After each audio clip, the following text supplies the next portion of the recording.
ঢাকা মহানগর দক্ষিণ বিএনপির আহ্বায়ক ও সদস্য সচিবের নাম ভাঙিয়ে শাহবাগ থানাধীন বঙ্গবাজার রেলওয়ে কলোনির বিএনপির ইউনিটের সভাপতি পরিচয় দিয়ে আক্তার হোসেন ও তার ভাতিজাদেরকে নিয়ে চাঁদাবাজি সন্ত্রাসী ও লোক আটক করে রেলওয়ে কলোনিতে টর্চার সেলে নিয়ে আটকে রেখে মুক্তিপণ আদায় করেন। অনুসন্ধানে জানা যায় আক্তার হোসেন 4 দলীয় জোট সরকার থাকাকালীন বিএনপির রেলওয়ে কলোনির বিএনপির ইউনিট কমিটিতে ছিলেন বলে জানা যায়। আওয়ামী সরকার আমলে এই আক্তার হোসেন ঢাকা মহানগর কদমতলী থানার আওয়ামী মৎস্যজীবী লীগের থানা কমিটির সদস্য ছিলেন এবং তার ভাতিজা সাদ্দাম হোসেন আওয়ামী স্বেচ্ছাসেবক লীগের 56 নং ওয়ার্ডের সদস্য ছিলেন। অপর ভাতিজা ঢাকা মহানগর দক্ষিণ 13 নং ওয়ার্ডের যুবলীগের সাংগঠনিক সম্পাদক ছিলেন ও অপর ভাতিজা রাশেদ ও সোহেল তারা নিজেরাই আওয়ামী সরকার আমলে বোমার কারিগর ছিল। সিদ্দিক বাজার সহ বিভিন্ন জায়গায় বাসা ভাড়া করে বোমা বানিয়ে ফ্যাসিস্টবাদী আওয়ামী দোসরাদের কাছে বিক্রি করত। রাশেদ ও সোহেল বোমা প্রস্তুতকার হিসেবে সর্বজনে জানে। অনুসন্ধানে আরও জানা যায় আক্তার হোসেন বিএনপির মরহুম নেতা রফিকের হাত ধরে বঙ্গবাজার জুট ব্যবসায় যোগদান করে পরবর্তীতে ভাতিজাদেরকে বঙ্গবাজার অবস্থান করায়। রফিককে অপহরণ করে নিয়ে হত্যা করা হয়। রফিকের লক্ষ লক্ষ টাকা এই আক্তার হোসেন আত্মসাৎ করেছেন। এমনকি রফিকের মাইক্রোটি ও সে নিয়ে যায়। এক কথায় বলা যায় রফিক অপহরণ ও হত্যার সঙ্গে আক্তার হোসেনের হাত থাকতে পারে বলে জানা যায়।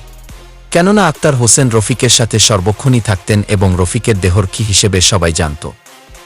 5ই আগস্টের পর বৈষম্য বিরোধী ছাত্র আন্দোলনের সময় এই আক্তার হোসেন চাচা ভাতিজা সহ বঙ্গবাজার এনএসকো মার্কেটে অবস্থান করে চাঁদাবাজি লুটপাট পড়ে আসছে। আক্তার হোসেন নিজেকে বঙ্গবাজার রেল কলোনির বিএনপির ইউনিট সভাপতি পরিচয় দিয়ে গোটা বঙ্গবাজার গুলিস্তান ও ফুটপাত দখল করে নেয়।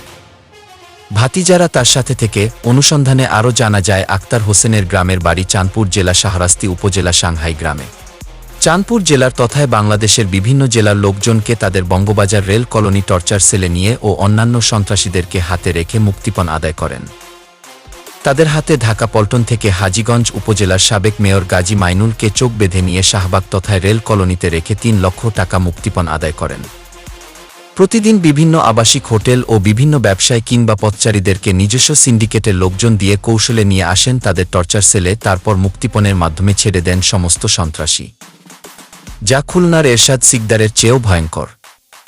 কিন্তু বিএনপি নীতি নির্ধারকগণ চাঁদাবাজ সন্ত্রাসের বিরুদ্ধে, কিন্তু এরা আওয়ামী সরকারের আদর্শ বাস্তবায়ন করার জন্য এইসব চাঁদাবাজি ও সন্ত্রাসী করছে। তাই বিএনপির ভাবমূর্তি রক্ষার স্বার্থে এই চাঁদাবাজ অপহরণকারীদেরকে আইনের হাতে আনা উচিত বলে জনগণের দাবি।